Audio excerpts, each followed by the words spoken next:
When evening had come, Jesus said to his disciples, "Let us go across to the other side." And leaving the crowds behind, they took Jesus with them in the boat, just as he was. Other boats were with them. A great windstorm arose, and the waves beat into the boat, so that the boat was already being swamped. But Jesus was in the stern, asleep on the cushions. And they woke him up and said to him, "Teacher, do you not care that we are perishing?"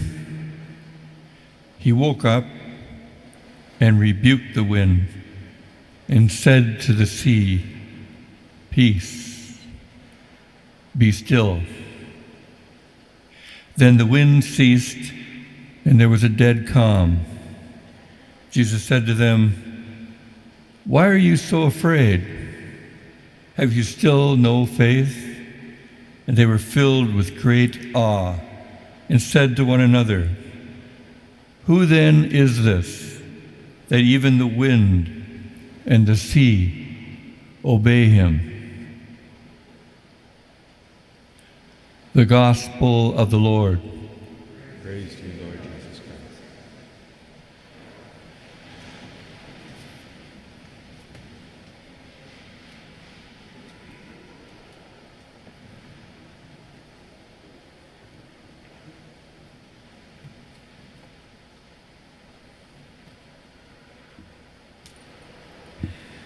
My dear faithful, I ask you once again, just before we begin, just to keep in your hearts the prayer of thanksgiving to the Lord that we're able to gather together today, and we will be going forward in these weeks to come, and to keep that present in our hearts, and let's not take it for granted, especially after so many weeks of being separated and not being able to gather together to celebrate the Eucharist.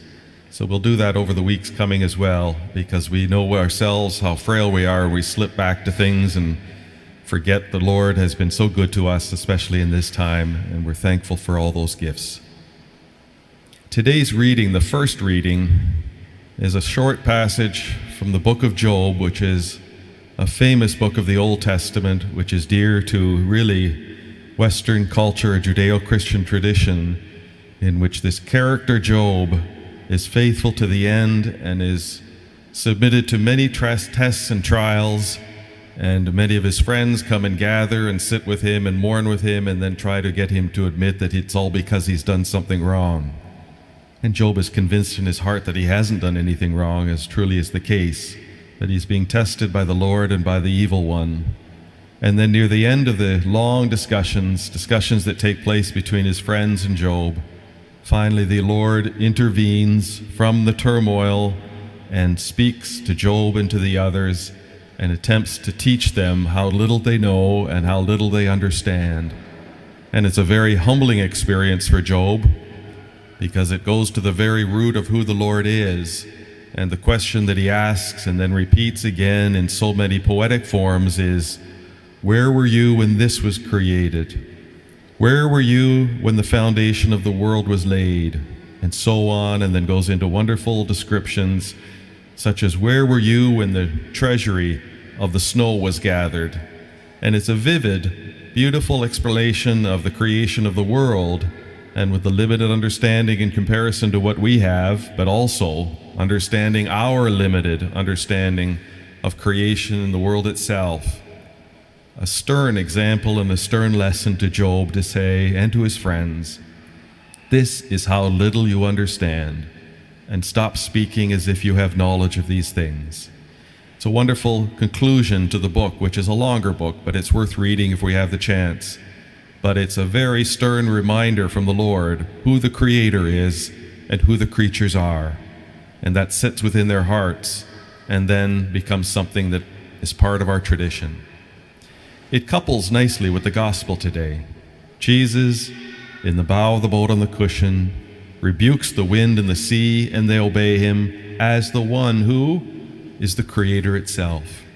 And those in the boat ask, "Who is this that even the sea and the wind obey him?" And we can answer that question in the faith that we bring to the Mass today. This is the Creator. This is God himself. This is the one who has the power to do these things and the power to set in place things. And the words that Jesus used for this and for the wind and the sea are something I'd like to apply for ourselves in the inner life that we live as Christians and as Catholics. This has been a disturbing time over the last year and a half for many people, and I don't think that any of you have noticed anything different than I have of the turmoil they see in other people, the turmoil we see in the drivers on the street, the turmoil of people that we meet in common, and the anxiety that it has bred in a sense of anxiety, but more also a sense of anger and a sense of impatience in many ways in our lives. And that's something probably that's understandable for us to see because we see it within ourselves as well, but it's certainly something that we wish to address. And the first meaning and the first way of addressing that, I think, is just using the words of Christ today. Rather than letting his power exercise itself with the waves and the sea, let that same power be exercised in the turmoil and the waves and the wind within our hearts and within our own lives. And let his power tell us to be silenced and to be at peace. And I ask all of us to take that to heart today in the very understandable circumstances we've all been through for the last year. Be silenced, not just be silent, I think, but a very strong, stern warning. Be silenced and be at peace and let peace reign. And what it teaches us is something that we always have to be aware of, because what's happened in the last year is probably something we've all experienced in a way altogether. But it's something that takes place in our hearts daily. And to live as a Christian and as a Catholic, we need to be able to silence within ourselves the emotions that come up naturally and the emotions that we allow to fester within ourselves. Passions of our sexuality, the passions of our anger, the passions of our impatience, the passions of our fear, and we've spoken of those a bit. But things that come and well within from the very heart of who we are that we need to address. And if we feed those things, then we become a slave to them. If we continue to feed the anger within us and continue to go back to the thing that made me angry, I will become a slave to that anger because I will find myself going back to it again and again and again. And as ordinary human beings, but above all as Catholics, we need that strength to step aside and to allow Christ's power, and also cooperating with that, to silence these things within our hearts and to find the peace that he gives. Focusing our eyes on Christ for the long term in the silence of what our lives are allows us to do that, because we're stepping away from those things that are the areas that cause the anger or whatever passion that is within us. And that's a fundamental part of living life. It's a fundamental part of living a Catholic Christian life. Why is this more prevalent now? One reason is because coming to Mass on Sunday, the day of the Lord's rest, the day of being with the Lord and away from the world to some degree, even for an hour, but even more so, is the thing that we need. We need to find that silence. We need to find that peace within our hearts. We need to confront the Lord in his beauty and in the honor and the praise that we give to him, so that we can feel and have that peace created within ourselves. And to feel his power, silence those passions within our hearts, that we could go on feeding again and again and again until we become a slave to them. And the true freedom, when we come to Christ and allow his peace to reign within us, and allow his power, the same power that silences the waves and the sea and the wind itself, has the ability to silence these things within ourselves. But we also need to participate, walking away from the things or the people or the television shows or whatever those stimuli that come from outside that we discern are creating the turmoil within us. And life itself, without finding those things, life itself brings enough turmoil and uncertainties and anxieties within ourselves so that we need to come to Mass on Sundays to find the Lord, to give him our praise, and to receive from him the strength of peace and tranquility and of silencing these things within our hearts. And this is the thing of the composed life, but it's a slow, slow process for ourselves as we go forward these things.